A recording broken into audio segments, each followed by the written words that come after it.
Cy Williams here joining us today. We're going to be talking to him finally for a one-on-one interview. We have been teasing this for 8 years. The one time we put Cy on the cover of High Canada magazine, it was a big thing on the cover. It said behind the words, and Cy copped out and did not do his interview. So we have finally got him. Cy, sit down. Let's get this thing started. Well, the light's not horrible, so. Um, Okay, this is not really for public consumption. No, no, it's not for public consumption. We're probably going to edit it and put it up on our YouTube channel, and it's probably going to be up on the interweb forever. But yeah, it's this is a private conversation. This is just me keeping tabs of my progress. It is the end of February, and I am in super flow state. And let me tell you, it took me a minute to get here. It's been a crazy year. I know. Maybe you don't.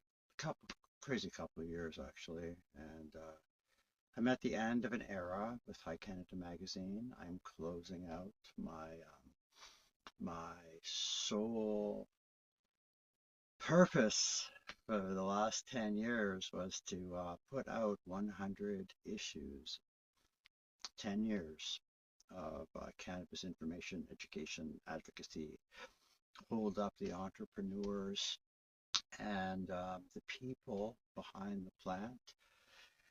And it was a promise I made before High Canada magazine, before Rolling Stone, before the art gallery in Kensington. It was such a good time, such good people.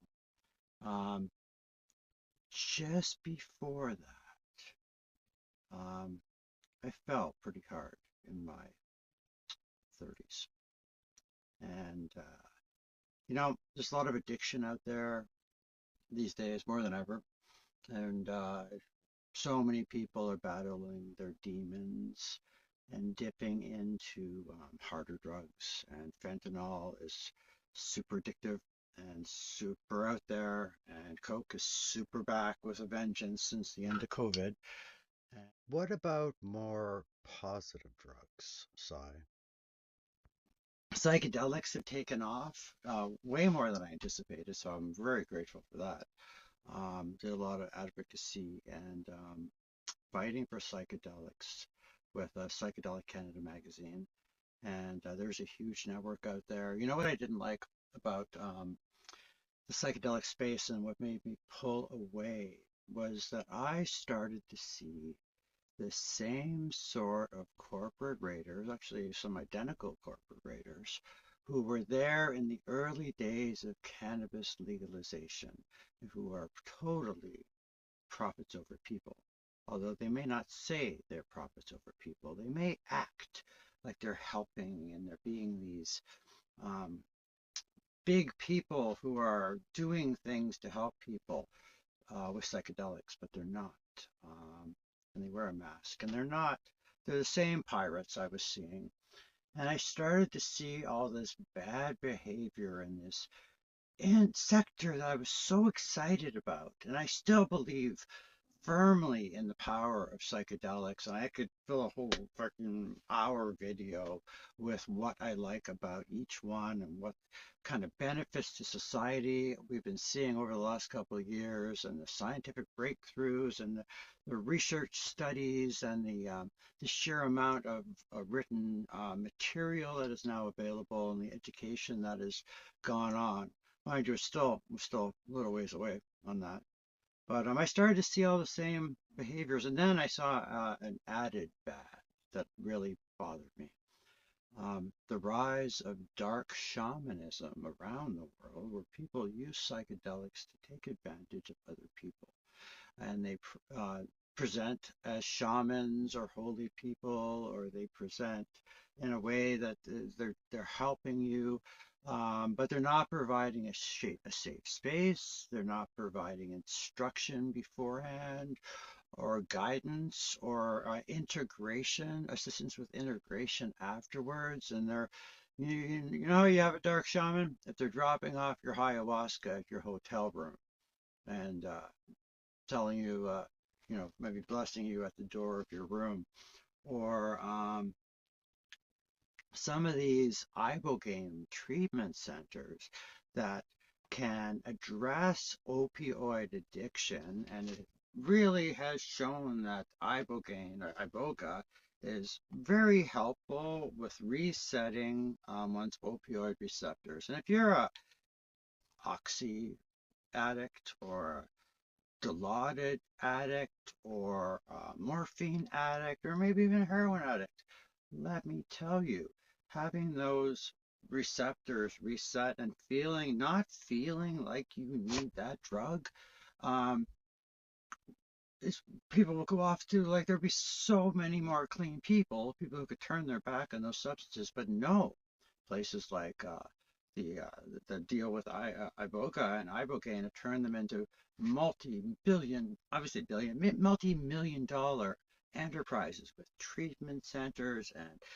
care and staff galore and bigger with so many expenses, and they turn it into a business quick.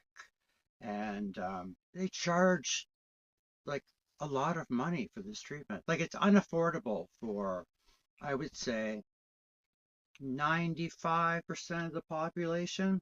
Now, let's just say I think I remember it being like 25K, but upwards of 50, 60, and you can go back for reoccurring ibogaine treatments to reset.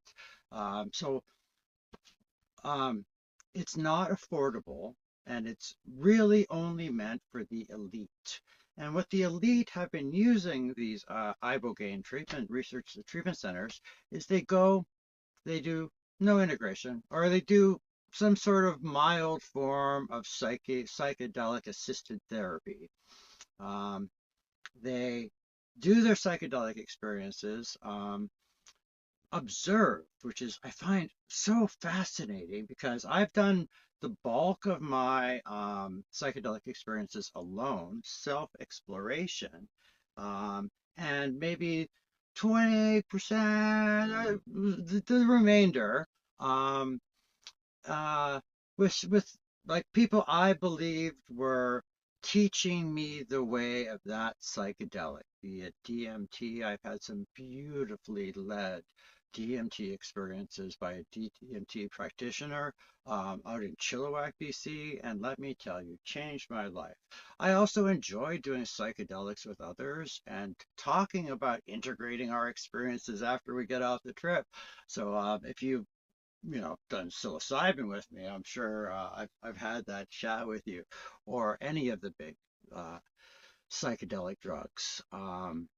And I don't use psychedelics on the regular. I've read the research. I talk to prominent figures in psychedelics, and you know, I was mentioning earlier how it's been a rough couple of years. Um, the 10 years of High Canada Magazine, um, I'm so proud, I'm so grateful for having given the opportunity to have fulfilled that promise from long ago. See, I'm circling back, that fulfilled that promise.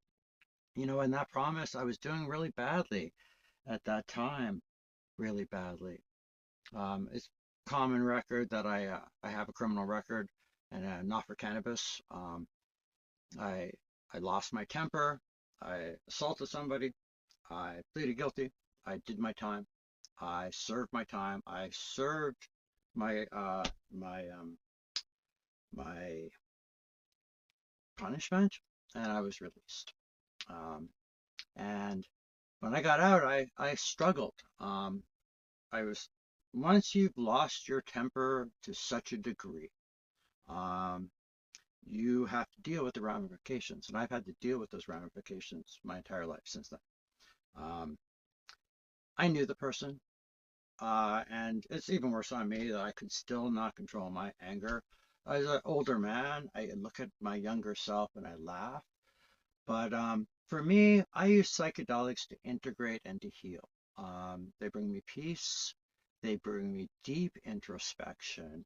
I have never had a psychedelic experience where I did not learn something positive about myself, about the world, about beauty, about sensation, smell, touch, feel, see, hear. It's like, and when my mom died, um, well, actually, let's go back one step. I had a succession of three things, three losses in my life. I lost my girlfriend, and I was really mourning her. And it broke my heart. It was one of those heartbreaking situations. I didn't know why, I had no closure. And then my mom died. My mom was my best friend. I called her every day or every other day. It drove my sisters nuts.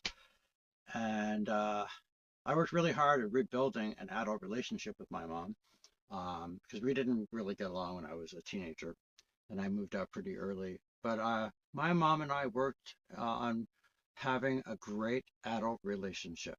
Um, and no one's perfect. She was raising a ton of kids in the prairies with no assistance and no support. So, you know what? I love my mom and I miss her so much. I miss her wacky ways. And she was an ardent supporter of everything I did. And I'd laugh because my mom, she barely smoked any weed. And she was a cheap drunk too. She got drunk off like a glass of wine.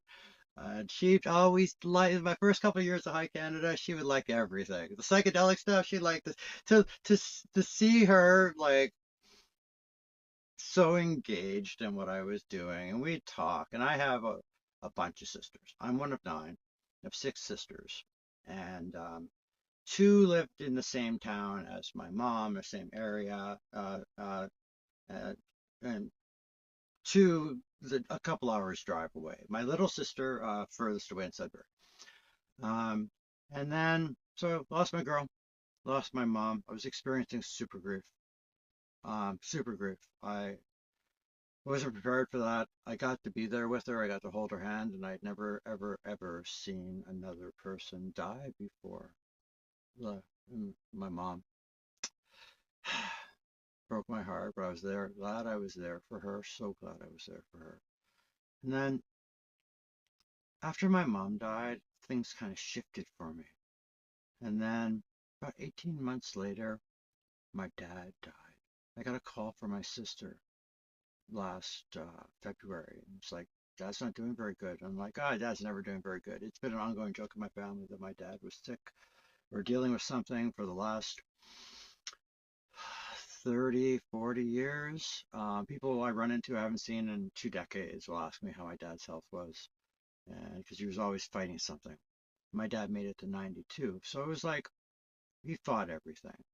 And I asked to speak to him, and they were like, "No, he can't talk. He's really holding on. You're not going to make it back to see him. So we're calling you right now." And it took me by surprise. I was out in BC with my son, and when when I got that call, I was like, "Of course I can make it." I'm like, "Keep me posted." And my sisters went on to make other calls, and I started getting on my phone. Tried to book a flight as fast as I could, and and then the flight was the next day. So I got the flight, and my sister called me back, and she's like, "Listen, Cyril, yeah, it's Cy Williams, High Canada Magazine, but my real name is Cyril James Williams. I shortened it in high school to Cy to make things easier. My dad was also a Cy at least 20 years of his life. Big sigh, little sigh. But yeah, Cyril, Cyril, you you have to say your goodbyes.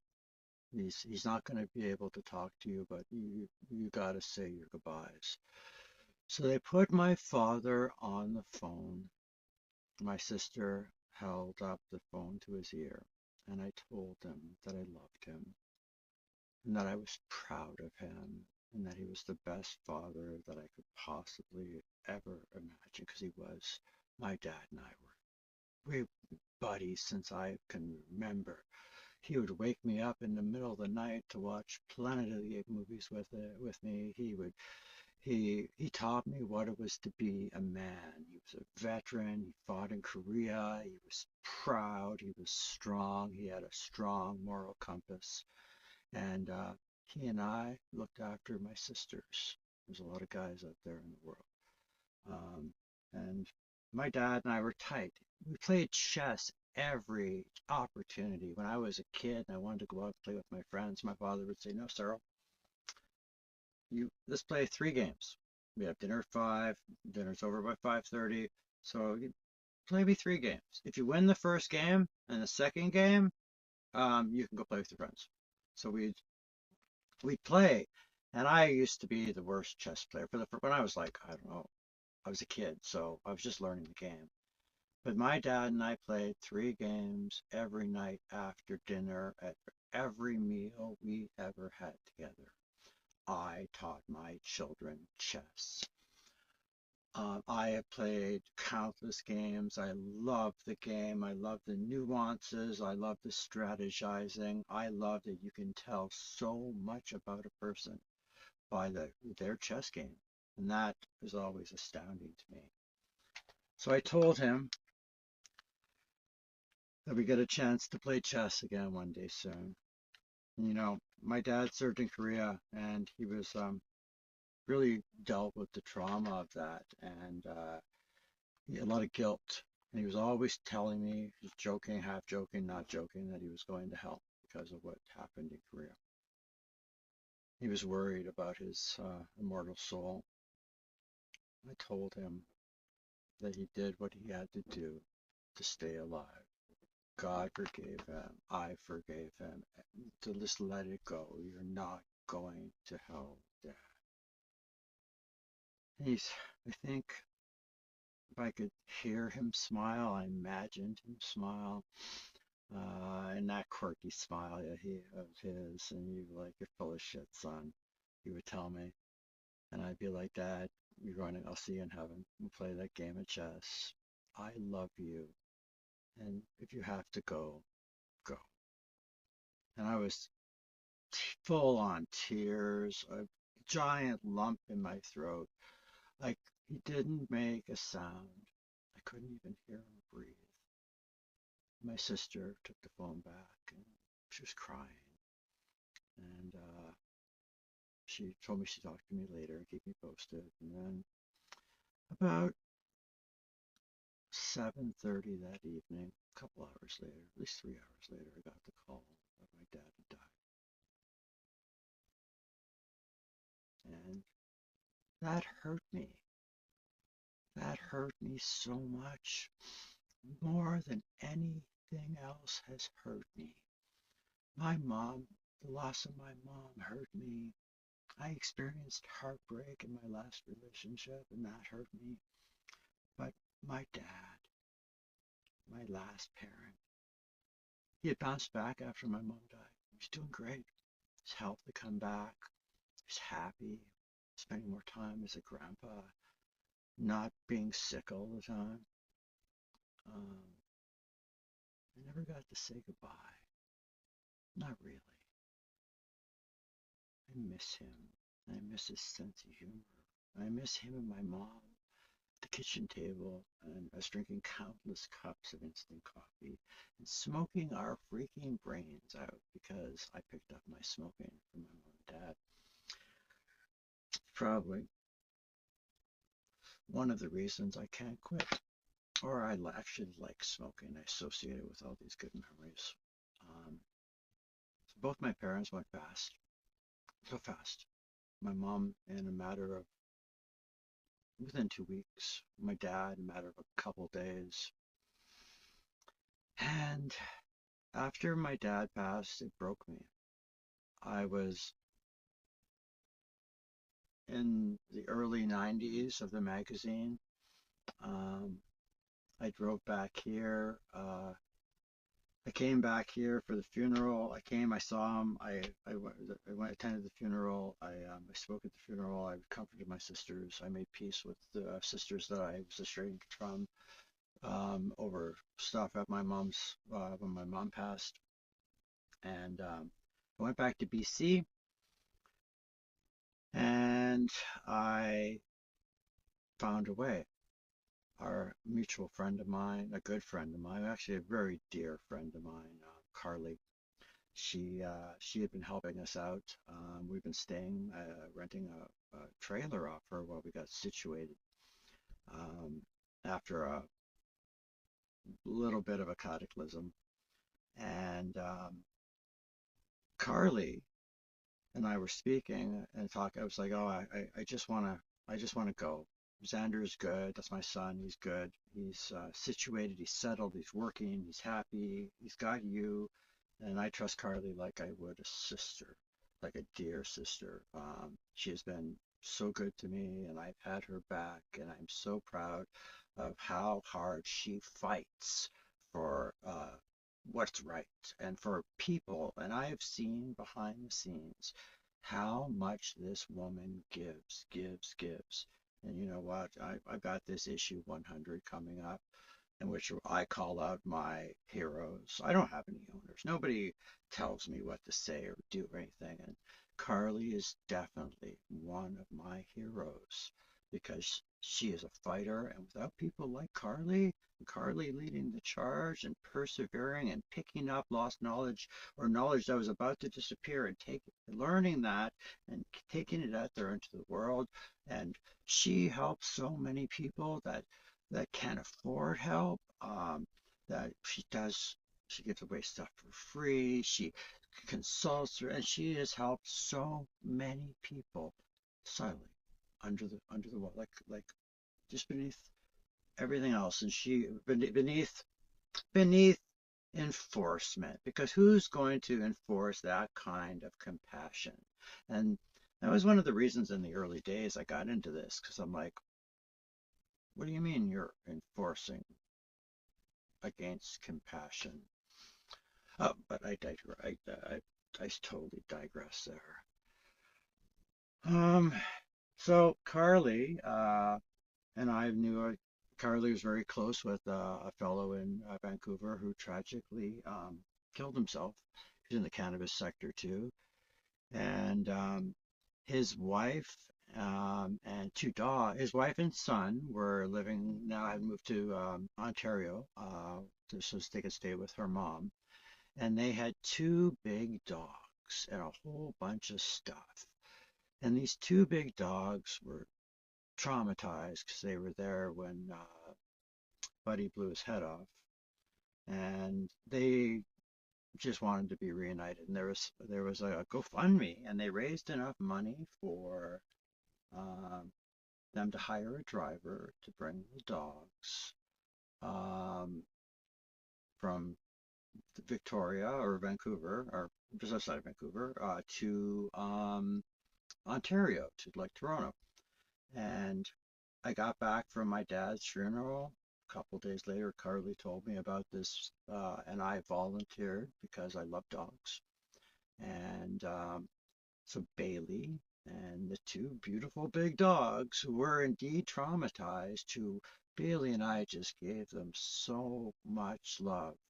We drove the first time from British Columbia to Ontario with my three canine passengers, and I was going to reunite these two dogs with their mom and the little boy. It's bad enough they lost their dad, and it was hard on everybody involved, and it was particularly hard on his wife and his son. And I'm sure son's little, and it's going to be hard for a long, long time for that little guy. So at least I felt the universe put me there to in that position so I could bring these dogs across the country so that I could attempt to heal from my father's death, from this sense of loss. I had lost my this this these waves of grief stopped me from working. I couldn't work. I couldn't be creative. You can almost say that I was the point I started to lose my taste for the wine. I still love my cannabis sector. I'm proud of everything they've accomplished.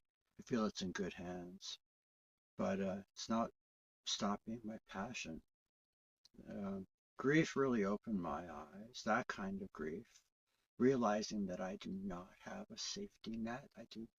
Both my parents have passed away now, and I'm like I joke, but it's a dark joke. I'm like Batman. Finally, we're both orphans, but that's not funny.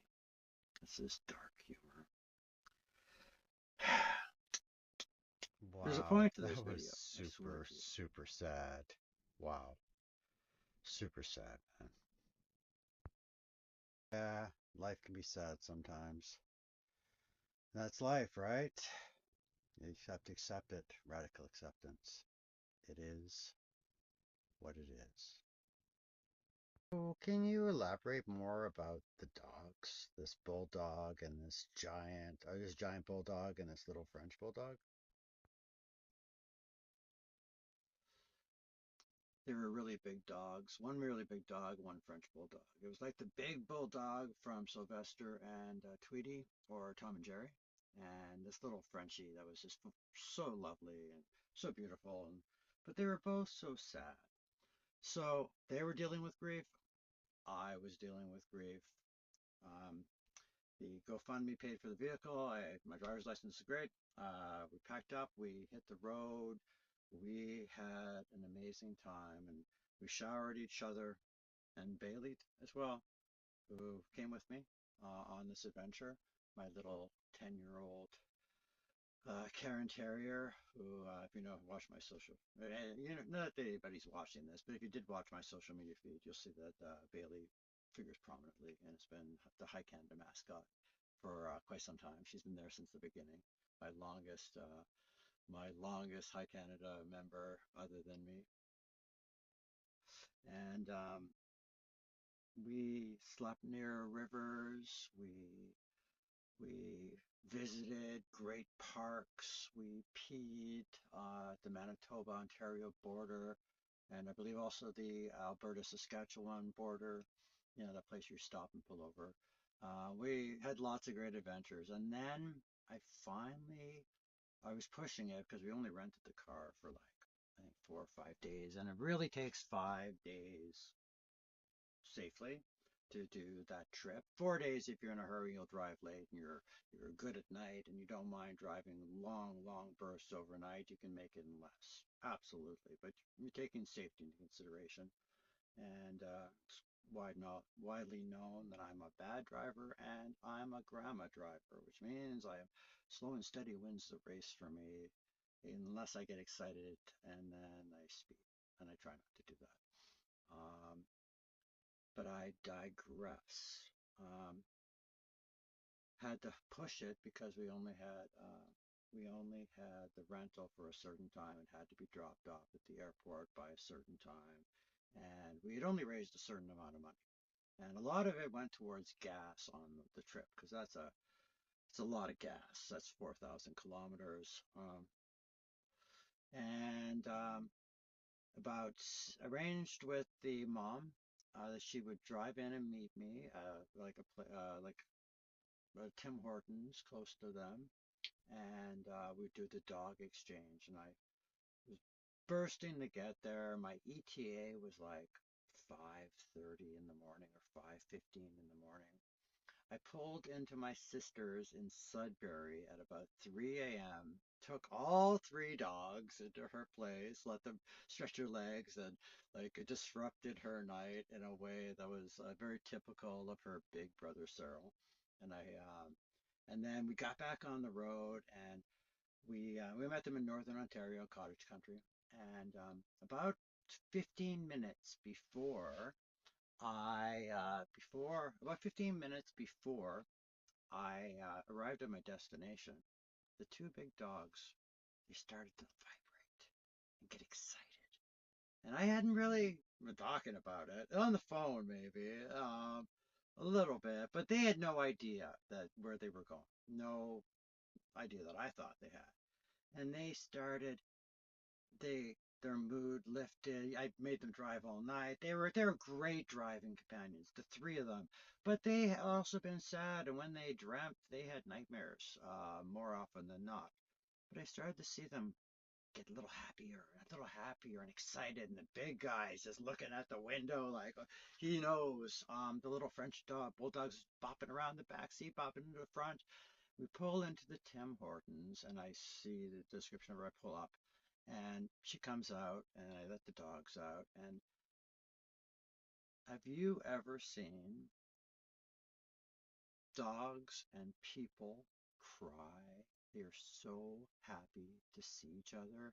And I didn't want to be that guy who she just met, who pulls out his phone and captures this. But I will never, ever forget the emotionally charged moment when those two dogs saw their mom. And that mom saw those two dogs. I was crying. Bailey was crying. Everybody was crying. Every dog was crying. I think everybody in that Tim Hortons parking lot and drive through at 5 o'clock in the morning that day, they were shedding a tear because it was the most beautiful thing. And I know that later on that day, that they're reunited. When they reunites with the little boy, it was probably as good, if not better. That little boy's love for his dogs, and I got to see them.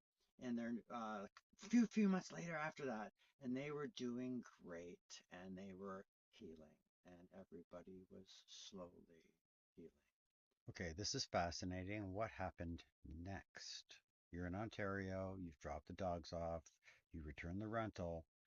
That was what, May? No, April. So I was in Ontario, still grieving my father. I had some issues to put out. I was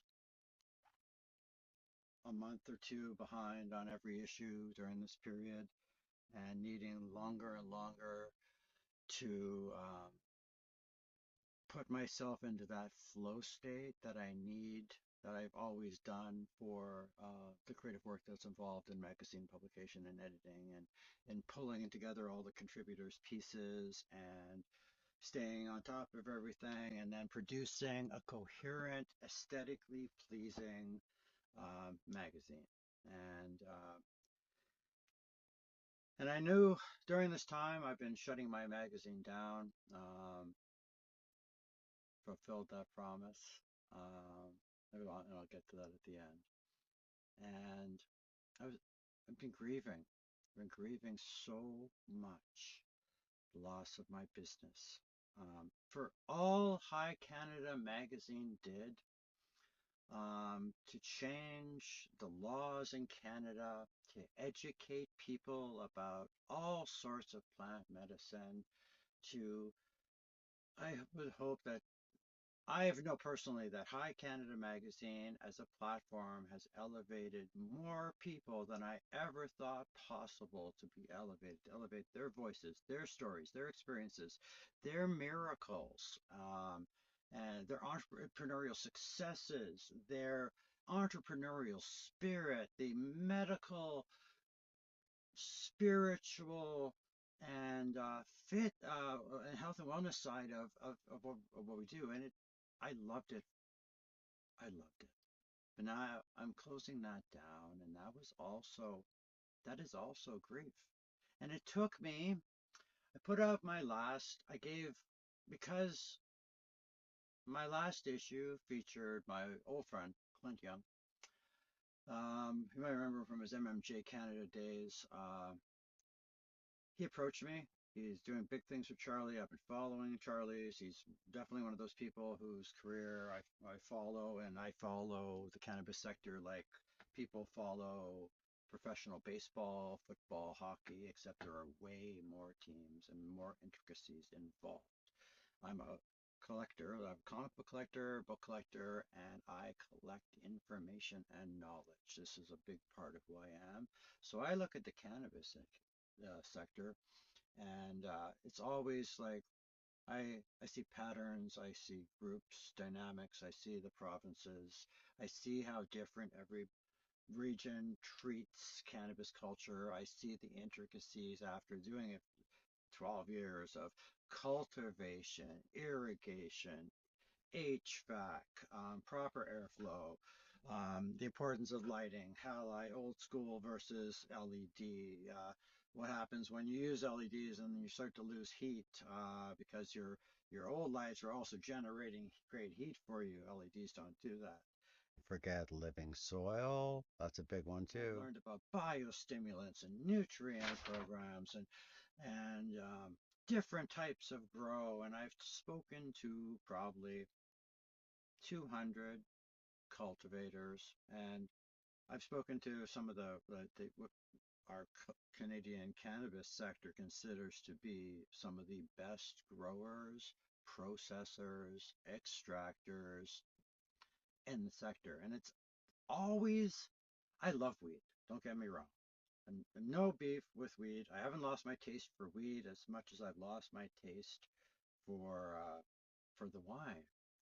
Uh, there, the cannabis sector has now evolved to a place where it doesn't need a radical voice. It's got plenty of radical voices that are within the industry that can promote it, that can help help it grow, and High Canada had its time and place. So I have come to terms over the last, I would say 2025. I started coming to terms with it on the 1st, and it is the end of February, and I have somehow found flow state. I have come to terms with the fact that my mom and dad are gone, and I'm never going to see them again in this lifetime. And I've come to terms with that. It was hard, and opened my heart. I'm just grateful for the time we did have. And time, right? I'm so grateful. I practice gratefulness. I haven't dated in such a long time. I after the last one, that one really stung. I decided to try give this self-love, self-improvement, love yourself, date yourself thing a try. And let me tell you, I do. I like myself. I forgot, and I've reminded myself, and I did that. I've been dating myself for a couple of years, and I do nice things for myself. I take myself places. I do fun things. I'm really nice to myself. I make sure I get enough sleep. I make sure I get enough water. I make sure that if there's something I can be taking for my body, I take it. I take tolerance breaks from cannabis. I try not to drink too much and not too often. I exercise regularly. I'm very active. I spend a lot of time outside, even in the winter, even in this crazy winter of 2024. I have a very active social life, and I've got some really, really great friends and allies. And I'm really blessed for that. And I've so got back to Ontario, no vehicle, dropped my dog off, me my dog. We started go training around. My very good friend Harry, Surface Farms, has always allowed High Canada Magazine a space here at this farm. And for those of you who don't know, and I talk at length about my fondness for Surface Farms and what they do here. But I'm just going to recap for you, the people who might not know. Okay, Surface Farms is this very unique place on the border of Hamilton, Waterdown, and Burlington. And it is run by this brilliant man um, who is also is a punk rocker, a rebel, a custom home builder, architect, engineer, and absolutely one of the smartest guys I know. So he created, on top of all the other cool things he has going on, he created this Surface Farms. And through Surface Farms, there are gardeners come in. There are 3 out of the 4 seasons of the year from different organizations or schools, or people sign up to intern and get their own. And he allows them to create their piece, and it's curated, beautiful gardens. And I have met so many talented gardeners here who are have a spot to curate and grow and work and part of a larger public garden, and it is astounding. That's just one of many, many things. They throw these kick-ass parties. Canada Day Surf Fest. The place is it is so unique. It is off grid, which I like even more. The Surface Farms makes its own energy. It does. It's got solar panels. It wood stoves. It brings in sustainable recycled material and turns that back into firewood. It has the most magnificent plant medicine garden that you've ever seen. And there are groups that do tours of just the plant medicine plants on this amazing property. Um, there are 2 band shells. It is a haven and a hub and a champion for live music. And this is Harry's punk side coming out with Surface Farms. He's made it off grid. There's tons of graffiti. There is tons of great art. There are tons of historic relics off buildings and eras that are long gone, but they are there. And there is this overwhelming sense of community because it is a mecca for creative, brilliant minds. When I first started the magazine, I met Harry. It was like a year in. He's like, you should come use my farm sometimes if you ever need a place to think. Like, really? And I liked this guy when I met him. He's a futurist. So he was on top of LEDs and independent grow rooms and custom grow rooms and living soil far before 98% of the people that I encountered at the trade shows were onto this. And he put his money where his mouth was, and was back in when he had time to grow, one of the best growers. And there have been some beautiful plants here at Surface Farms, let me tell you. And if you're feds and watching this, yeah, they were under license, so don't worry your pretty little knickers about that. He has during the spring, summer, and fall, there are artists painting, and there are several artist in residency programs that run through this place, and they don't receive any federal funding. They just program it and make it work. And great artists and great horticulturalists and musicians and graffiti artists. There's some of the best graffiti from represented out of Hamilton. Some of the best graffiti artists on this site. Um, yes, there's things here, and Johnny Blonde's food truck will show up. I've held summits here. If you've ever been to one of my leadership summits, you know the place I'm talking about, or any of these major parties. This is a mecca for creativity, and it's what happens when creativity meets intelligence meets off-grid living. And it is an amazing place. It's a little tough in the winter, I'm not gonna lie, but I still love it. And we teamed up with our good friend Andrew, and he has built a traditional indigenous sweat lodge on the site. So every 2 weeks we do a traditional sweat, which has been really, really amazing. There's a couple big fire pits, and there are so many hidden nooks and crannies decorated by Harry and Harrison, his son, Harry and Harry. And it is such an aesthetic, and it is so easy to get lost and be inspired here. So I came down to Surface Farms, and walking around. I'm on my phone. I'm like, this place is really cool. They've got like Willie Nelson's old tour bus. They've got all these great pieces of sign and art, and I'm just digging it.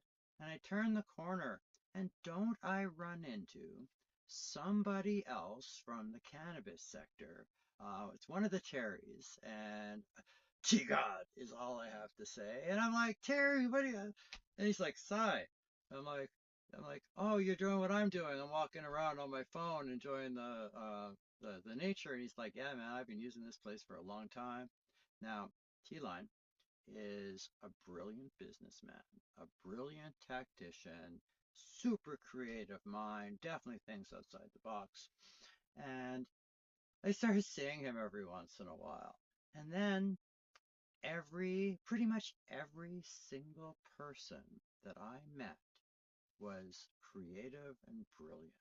From the beekeepers with all the whole bee setup, because Surface Farms does produce its own organic honey, and those bees are amazing. And I've been watching for the last 8 years as the beehives expand, and the maze, the sheer multitude of types of flowers, and they're expanding again. They put a lot of work in the fall into expanding all the garden areas, and it is definitely my favorite place, and I have been really blessed and grateful to have been able to use such a great place as a headquarters for High Canada Magazine, Psychedelic Canada Magazine, and High Europe. And I used that as a headquarters when I was in Ontario, and helped me to become a national magazine.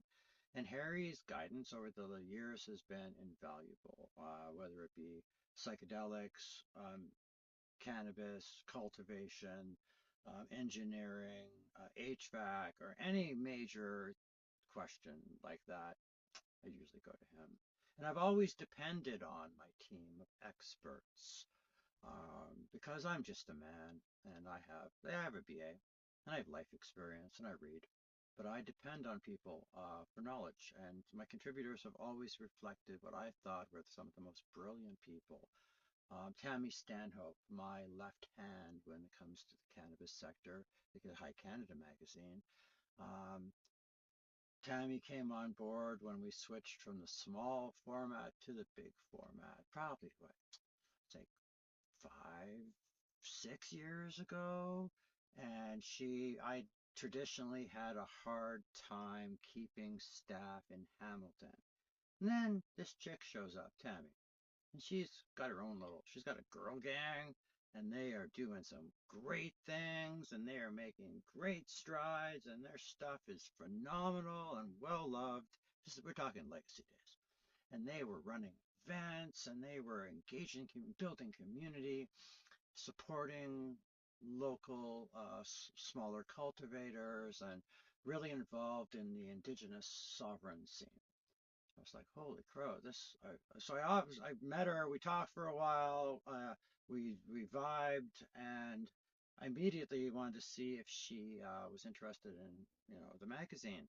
And Tammy smiled and she said it's always kind of been a little bit of a hope that she's always wanted to go into magazine work. She's got a reporter's mind. I'm like, okay. And then it was only a matter of time before Tammy went from contributing um, uh, to full-time contributor to Ontario editor and to my right hand. And in Ontario for years, everything. Uh, I'm only one guy, and there's so many provinces. Tammy held up the brunt of the Ontario market and for High Canada Magazine, and just did an amazing job.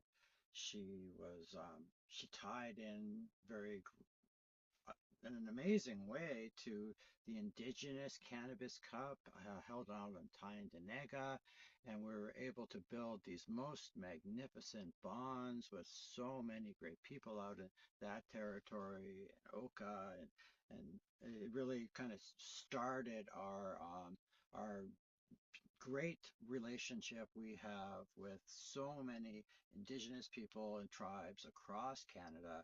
We've really gone out of our way as a magazine to learn as more to make sure that we get out there and talk to Indigenous people to learn more about the different cultures. Because I don't know if you know this, there are so many different cultures scattered across Canada, scattered across Ontario, and Just I love what sovereign cannabis has brought to laying the foundations for legal cannabis, and I love their fuck you attitude when it comes to them.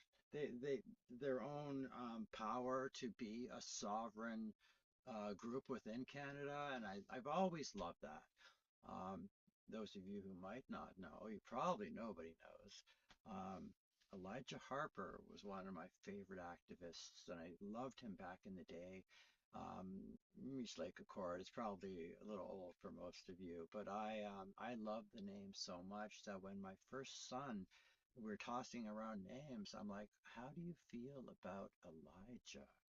And then on the day, was it the day Elijah was born? Elijah Harper was talking at Queen's Park. I didn't get to see him, but on the way to the hospital the next day after he'd been born, I did get to see an elephant in that same place, which is pretty cool. Anyways, I totally digress. Um, I am in Ontario. I got my dog. Um, my friend Harry has hosted me here. I get lucky and I find a great van within my price range, and it only has 79,000 kilometers on it. Turned it in this summer into a camper van. I drew out a giant map for High Canada magazine, and I told myself I was going to get out there and I was going to see the Canada again and again, and I was going to focus on the East Coast this time, focus on Quebec, focus on New Brunswick, focus on the eastern side of Canada. And I did that. And I spent 2 months driving around. I went out to Nova Scotia, celebrated the amazing people over at East Can, Craft Cannabis, and everything they've got going on with their Iris Labs and 454 and all their brands and all their international exporting. And for those of you who don't know, the East Coast has become like the spot for international export, and our good friends out there, they are at the top of their game, working with so many great growers from across Canada. So Nova Scotia for the win. So many good brands out of there. My favorite, if I'm going to go to a shop and order a pre-roll, because I usually do, try different things. I buy very particular ones, and you'll laugh at what I actually buy in the regular. I buy Scotia crab cakes, also from Nova Scotia. I really like the Pistol in Paris products. I really like their pink goo, their pink panties, although I understand bud tenders hate when that gets ordered because it makes everybody blush in general. But I love the Pistol in Paris. I like the Carmel Animal Face a lot, and I treat myself with that one every once in a while. And you know, those are my go-to three. If I can't find one of those, I'll try something new. And I love Pure Fire. Anything by Pure Fire is usually a hit. Same with Royal Harvest, but I never find that in my locals out here. And Royal Harvest grows fire every fucking time. So remember that. Um, uh, Pure Fire, the same thing. I love their Ross Ripley connection. Um, so Bailey and I took off. We drove back to BC, checked in, did a few things. The aforementioned woman who we dropped the mom of the dogs and the little boy, she had stuff, so we grabbed some more of her stuff and we headed back. And along the way, I experienced cannabis culture every step of the way. And here's the thing, it wasn't overt, it wasn't big, it wasn't crazy every time, it wasn't giant events and fucking in your face cannabis. It's like it was subtly integrated into most aspects of life that I encountered. Um, and I visited shops, and I visited cannabis shops, retail shops, and I visited micros, and I visited ACMPR growers, and I visited processors. I visited big, large fields and 3 acre ones and what, 50 lampers. I visited friends who were growing their own, growing their four, except in Manitoba, we didn't see any there. Um, I got to check out cannabis culture in every single province as I drove across, not the northern provinces. And one day I'm going to get up there to see that. But all from BC to Nova Scotia,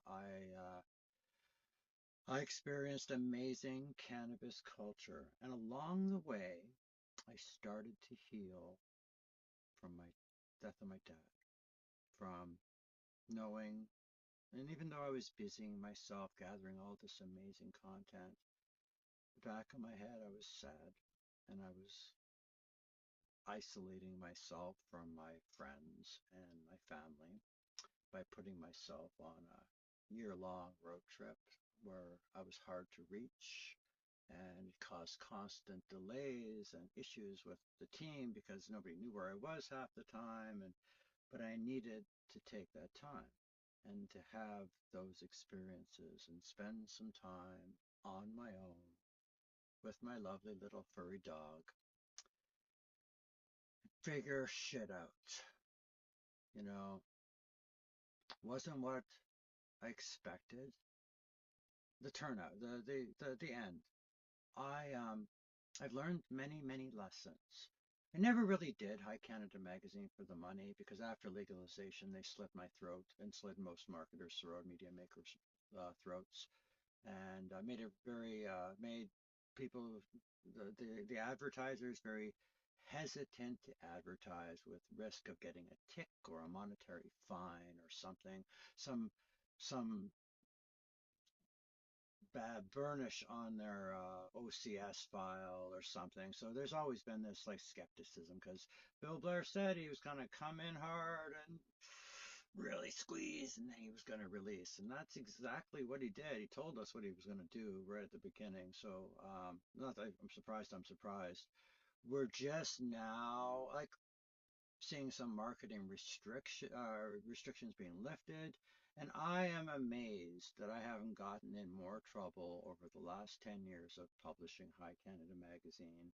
And none of my advertisers have ever gotten into trouble.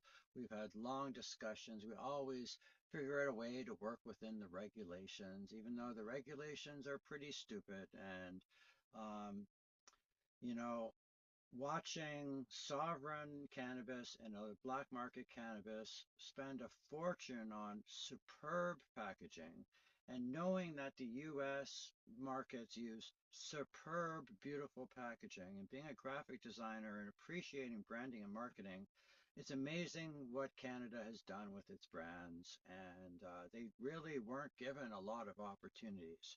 We tried to provide those opportunities within the context of High Canada Magazine, High Europe Magazine, and even Psychedelic Canada Magazine with content so we could tell the stories that people wanted to hear about the cultivators they were hearing about through the grapevine, through social media, through Reddit, Facebook, whatever. Um, to connect with like-minded entrepreneurs who are active in a very new industry trying to either transition or start a legal company from scratch based on an illegal plant and set of circumstances that immediately preceded it. So it's been a weird time. It was a weird time. Raids, you know, I've been blindfolded, actually more like a pillowcase over my head and flown into groves on helicopters, and then to my surprise saw sniper towers with people with guns on them because they are so worried about thieves, rippers they're called. You know, most of the places I visited in the 5 years pre-legalization, the legacy places, a lot of them had ram gates because they got rammed. Rippers were a huge thing, and that's where organized crime took its bite out of cannabis and the cannabis cultivators because they they led you to believe that these people growing weed were criminals. It wasn't that. It was an unjust law being broken by, and it's a plant that helps people. It does so very much. It was silly that it was prohibited. And the more and more studies we have found that in the entire world is slowly but surely legalizing. And probably in my lifetime, I'll see at least 60% of the countries in the world legalize cannabis or decriminalize it, or you know, medicinally, some form, way, shape, or form. So we're way past that now. And the experiences pre-legalization were very, very interesting for me. And I had the time of my life with a brand new sector with 1,000 entrepreneurs and all these voices crying for it to be legal so that they could participate in what was probably one of the most creative and ambitious moves in our lifetime, was being able to work within the cannabis space in weed. It's equivalent to working in music or in Hollywood or as an actor. Actually, if anything, for the quite a bit, and maybe still now, it still has comes with its own notoriety. Ooh, you own a weed store? Oh, you're a cannabis cultivator? Oh, you do cannabis packaging? Oh, you're da da da da da. And there are so many jobs out there, and I've been at events where people mention what they do, and they say they're in cannabis, and the people who aren't in cannabis are like,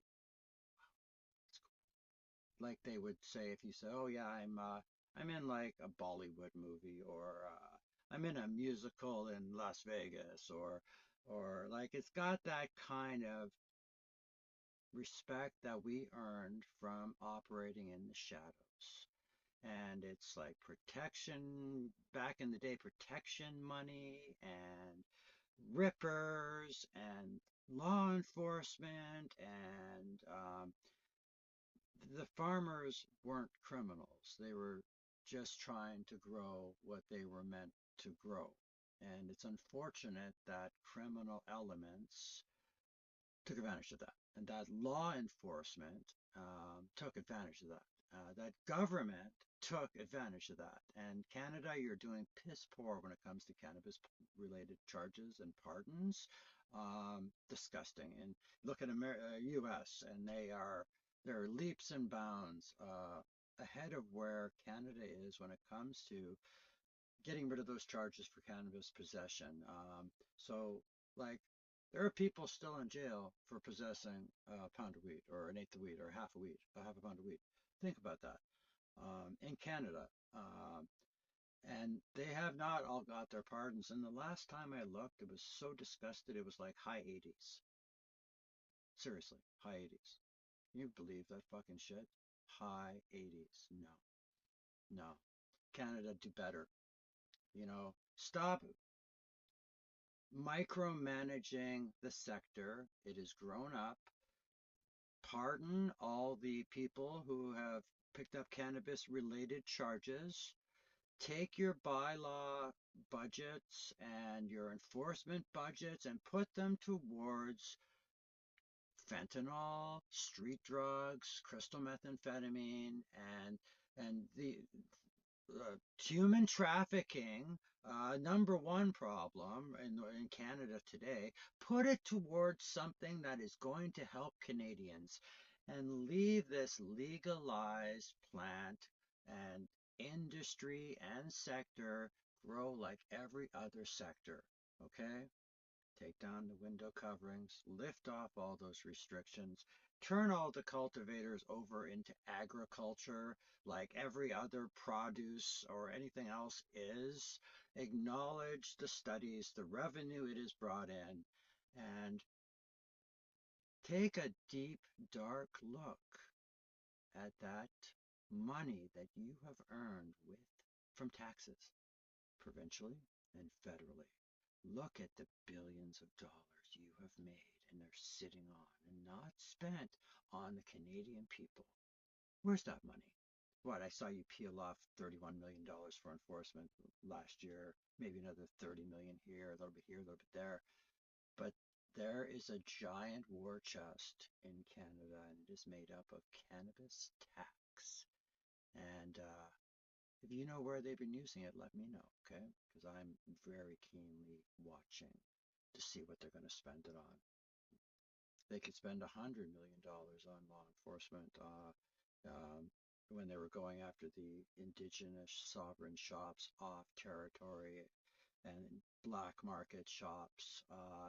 They used that 31 million to go in. And then recently I heard, hey, you know what? We're not going to do it anymore. The budget's gone. So where's all that money? And, even local authorities and regional authorities know it's a waste of time and resources. So, Canada, we got to change. And these are the things I was thinking about as I drove across the country. I started thinking about other problems I was seeing in Canada. I saw abject poverty, homeless encampments from coast to coast, um, dilapidated cities. Um, the homeless people, they're not all drug addicts. You might think they are. A lot of them are seniors and disabled people. Way more seniors I saw on my trip across country. Some have saved a little bit enough to get up on wheels and were travelers, and there are so many travelers on the highways rather than living in their home because homelessness has become so prevalent because of these inflated rent prices. And it's Vancouver, we add the drugs, and yes, there are drugs, and yes, Canada has a serious drug problem. If you are in public office and if you have never driven across Canada, stopping in the cities and checking out cities and towns, and you have not noticed what I just saw last year, the rampant homelessness, the drug areas that previously I'd only seen in the hardcore hungry ghost of a downtown east side in Vancouver. And now I'm seeing it in Northern Ontario towns, Saskatchewan cities, Albertan cities, in every major city in Ontario, in Quebec, and Nova Scotia. I'm seeing this kind of stuff, and that's disheartening. And I'm in Nova Scotia, and I'm talking to all these women, my cousins, and other groups, and I'm watching the news, and there is a secret war going on, they tell me, against human traffickers in Nova Scotia who are using Nova Scotia as a shopping ground, hunting ground for their human trafficking operations. And the women I spoke to, and I had many stories told. I was told about this because I was very disturbed. They're taking self-defense lessons. They are taking precautions on their own. They are teaming up and walking together and doing everything in their power to ensure that they don't get picked up. And I was hearing word on the street is from as young as 5 to as old as 40, and women are going missing like crazy.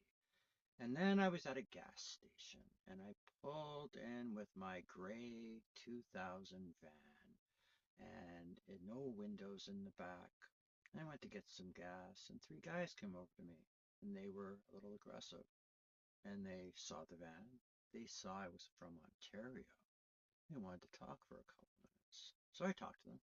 And they also reference how worried they check out anybody who's got a van like that, like a van like mine in Ontario, with Ontario, because from these guys and from at least two other stories I heard while I was in Nova Scotia, that the people doing the human trafficking show up in vans and with Ontario plates, and they're usually like the guy used the term Armenian, but I think he just means of a darker skin complexion. Um, Anyways, they are peril. They are prepared, and I would hate to be. Well, fuck. Good for you. I'd like to see what happens if they try it on the wrong person. I think it really opened my eyes there. And then across my trip back to BC, I finally started to notice what the federal government was doing in response to these abductions. I know there's abductions going on in British Columbia, the secret war in Nova Scotia. It's happening in every city, in every province. So what's happening and why, and how come our law enforcement money isn't going to stop that? Then I started to see the billboards, at least one or two, in every province as I drove across, because I'm starting to done it a bunch of times now, and it was directed at the truckers. It was the only bit I'd seen ever to that point, and it was stop human trafficking, report anything you see. One little tagline, and it was basically a sign instructing travelers that human trafficking is wrong. That's it, just wrong. I thought, oh, fuck.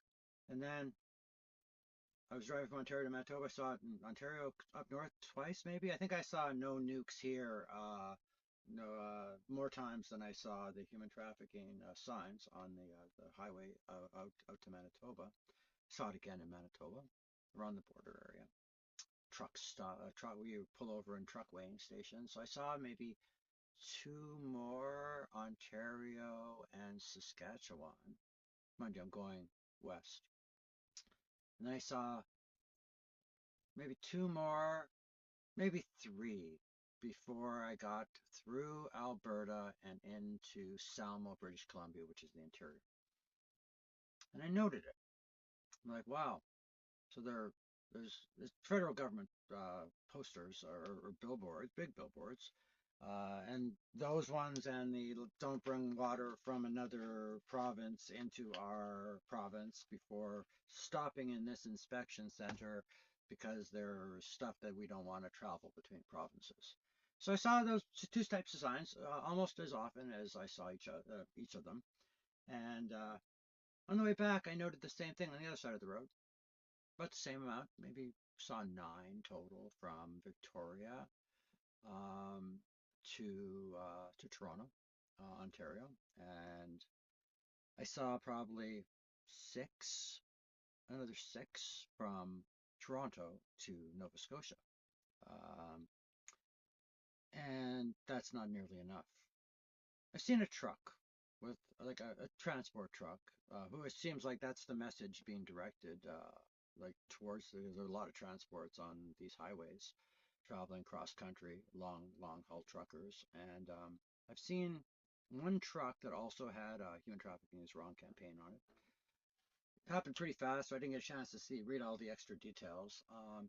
But again, why are you bothering to enforce bullshit stuff like cannabis and you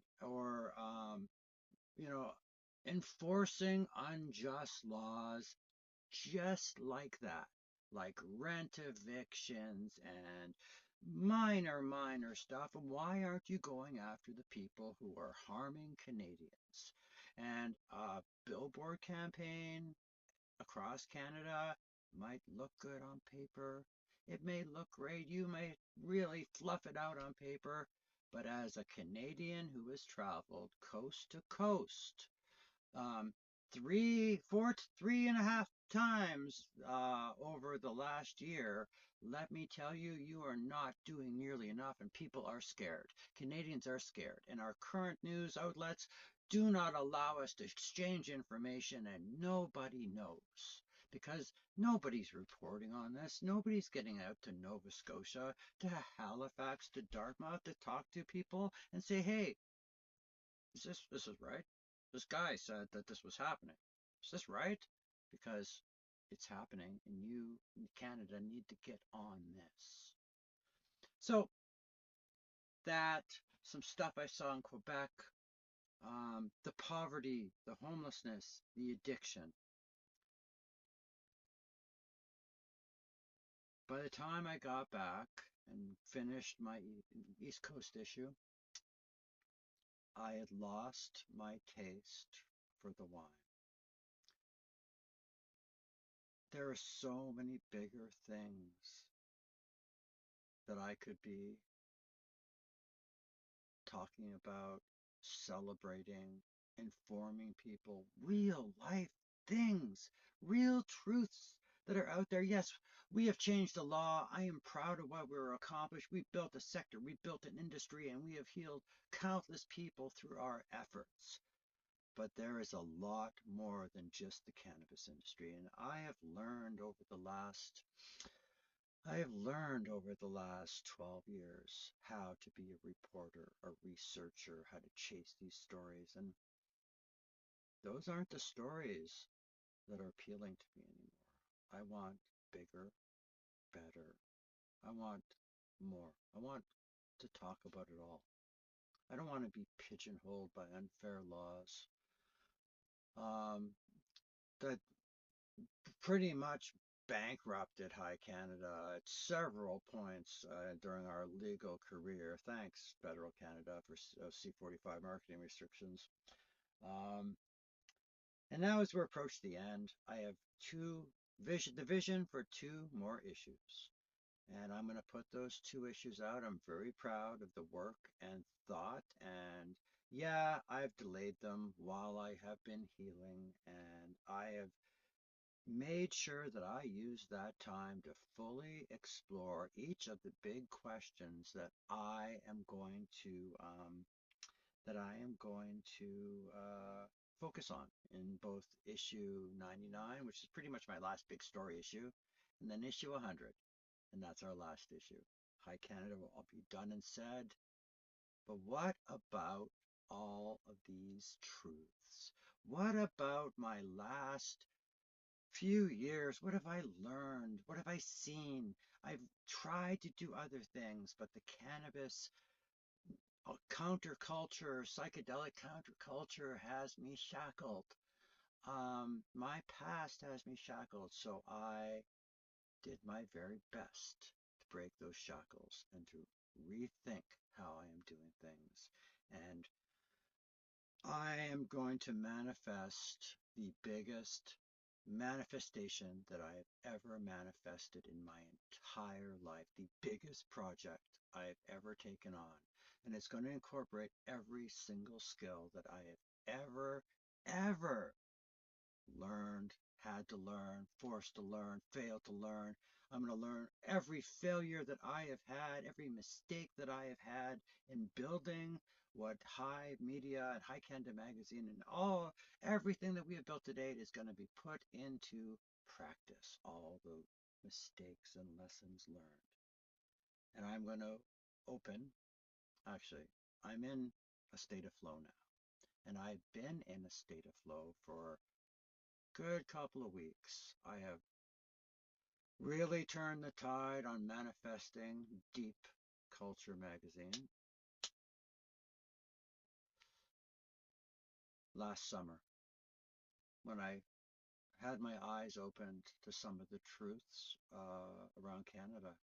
And I lost my taste for wine, my taste for promoting wine or weed or however you want to say it. I still love weed. I still smoke it. I still use it. It helps me. And I feel that the industry is in good hands with so many great people, and so many companies are so adept at media and marketing now because of restrictions. Um, and if they ever do change those marketing restrictions, the federal government and I should talk about why they would cut my throat for revenue and make it so incredibly hard for me for my 5 years of legalized publication to barely scrape by and have to have my team volunteer, I volunteer, that we have given so much to a sector that has cut us off financially. It's sad. And it's marketing restrictions. And if when you change those marketing restrictions from like when things kind of come into more alignment with reality, you and I should really talk. Okay? Seriously. That being said, I accepted the fact that I accomplished a lot of what I wanted to accomplish with High Canada Magazine, High Europe, Psychedelic Canada. It wasn't to get rich. It was to celebrate change and consciousness and elevation of us as a people, and to do something amazing and create something new and amazing out of something that was once prohibited. And how wonderful is that? Really, pretty darn wonderful. But time has gone. This time has come. Uh, the, it has matured. It has grown up. It is time to leave the cannabis sector to its own devices. I'll do a little consulting. I'll do a little, keep my toes in because I love the plant and I love the sector. But my new passion is a magazine devoted to culture in Canada, based on truth, based on individual freedom, based on fairness, and based on culture and art and dance and music and every conceivable form of human expression that we are capable of. We are going to be celebrating it because we love culture. And we are going to be focusing on Canadian culture. We have some of the most brilliant minds in that I've encountered over the last number of years. And over the last couple of months, I have been recruiting actively some of the smartest people I know in so many amazing sectors. And we have people from the music industry, the film industry. We have amazing artists, poets, philosophers, scientists, some of the most highly trained people, people with multiple degrees. And I am flabbergasted to be able to manifest this particular dream. Want to hear what this dream is? Yes, please. Please finish. So, last part of my story. Um, Flow state and how I got there. How I went from grieving miserably the loss of love, the loss of unconditional love, the loss of support, empty nest syndrome because my both boys are off on their own now. The demise of my much beloved business, my passion project that I've spent the last decade working within, successfully winning multiple awards. I'm so proud of the House of Commons press pass that I finally was able to get a couple of years ago. I am very proud that for every year for the last like 8 years, we have been on both the best cannabis magazine list worldwide and the only cannabis magazine on FeedSpot's um, best Canadian magazine list that they put out every year, and it's been like 8 years. And yeah, we're in the bottom 10 always, but we're there, and that makes me so happy because our team, we deserve these accolades because we work for nothing because the federal government made it so very difficult for us to earn a living as cannabis media makers, and we had to make our own way. And that's just the way it was. We kept High Canada magazine alive with blood, sweat, and tears. It has destroyed a few of my relationships. It has it has turned me into a workaholic, but I have created with my team the most amazing thing ever, a giant network of people who love the same thing, who came together over the same thing, and created unity and community and commerce and economic growth over this one shared passion, right? I saw it again in Europe with High Europe magazine. Europe coming together over one shared passion. Closing that triangle again.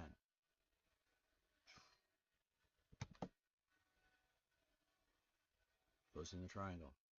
Then I tried it with Psychedelic Canada magazine. I was very passionate and still am about plant medicine and psychedelic integrated practices and shamanistic rituals involving all sorts of psychedelics.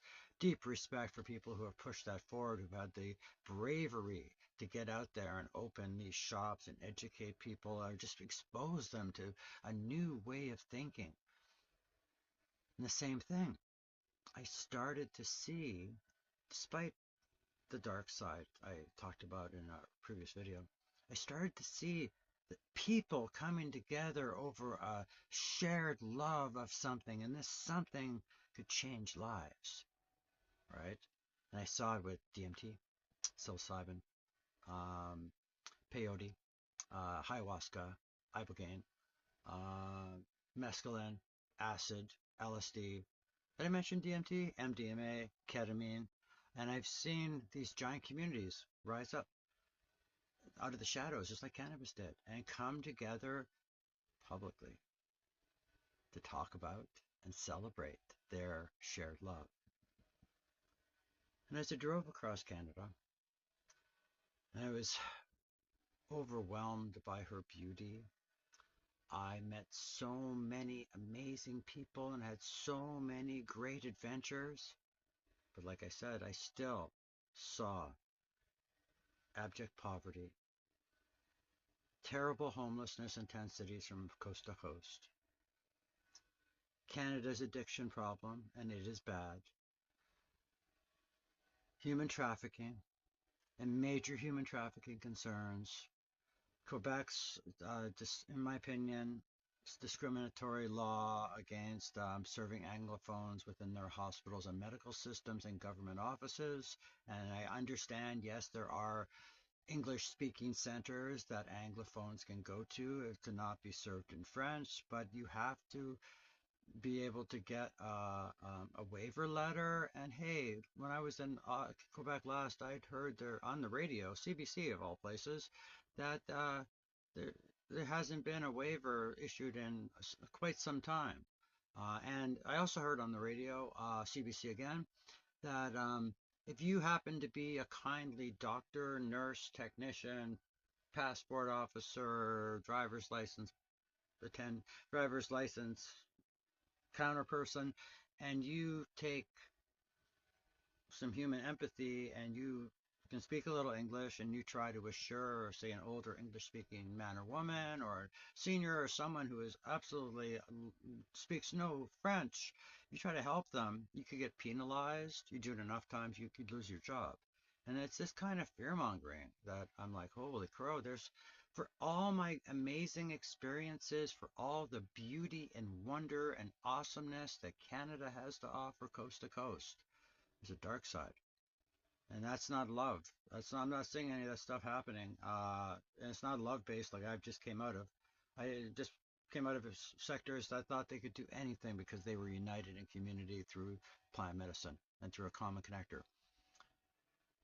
My next project is big. I'm not just tackling one unjust law, two unjust laws. I'm not just educating Canadians on plant medicine and new ways to earn income through new entrepreneurship and ways to improve themselves in this new sector or ways to access this new sector. I want to tackle it all. I envision a media platform, and I'm calling it Deep Culture Magazine. It's part of Deep Culture Media, and we are also going to produce video because it has been my passion project for so long to produce video. We are going to produce YouTube videos. We are going to produce Discord videos, Vimeo videos. We are going to create so much video content with this amazing team of brilliant minds that I have been recruiting and will continue to recruit. Um, I want to do it all, and my team wants to do it all, and we are aligned on this mission statement that we, instead of telling you what to do, we want to inspire you to do better. We want to tell you the stories that you're not hearing. We want to celebrate the people that aren't getting celebrated and deserve to be celebrated. We want to do the interviews that you want to hear. We want you to find it interesting and engaging and to learn something. And every issue is going to be jam packed with so much information and culture. We are not going to shy away from social commentary.